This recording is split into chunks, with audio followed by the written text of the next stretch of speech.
শেখ হাসিনা ও তার পরিবারের বিরুদ্ধে দুদকের ৬ মামলার রায় আগামী অক্টোবরের শেষ কিংবা নভেম্বরের প্রথম সপ্তাহে হতে পারে বলে আশাবাদ জানিয়েছে দুর্নীতি দমন কমিশন দুদকের চেয়ারম্যান ড মোহাম্মদ আব্দুল মোমেন।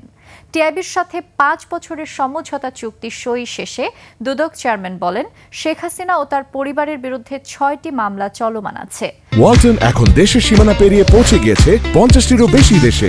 ওয়ালটন, ঘরে ঘরে, বিশ্বজুড়ে। সাক্ষ্য গ্রহণ শেষে অক্টোবরের শেষে বা নভেম্বরের প্রথম সপ্তাহে রায় আসবে বলে আশা করা হচ্ছে। টিউলিপ সিদ্দিকের মামলার তদন্তের বিরুদ্ধে যে স্থগিতাদেশ আছে তা বাতিল করতে উচ্চ আদালতে আবেদন করা হবে বলেও জানান তিনি। সাবেক প্রধানমন্ত্রী এবং তার পরিবারবর্গ নিয়ে যে মামলা, সেই মামলার আমাদের ৬টা মামলা চলমান অবস্থায় আছে এবং আমরা আশা করছি সাক্ষ্য গ্রহণ শেষে অক্টোবর শেষ দিকে কিংবা নভেম্বরের প্রথম দিকে আদালত যেটাই বিবেচনাযোগ্য মনে করেন সেরকম রায় এসে যাবে বলে আমাদের প্রত্যাশা। আমার দুর্নীতি দমন কমিশন যদি দুর্নীতি মুক্ত একটা অফিস না হয়, তাহলে অন্য অফিসকে আমার তো বলার নৈতিক অধিকারই থাকে না যে তোমরা কেন দুর্নীতি করো।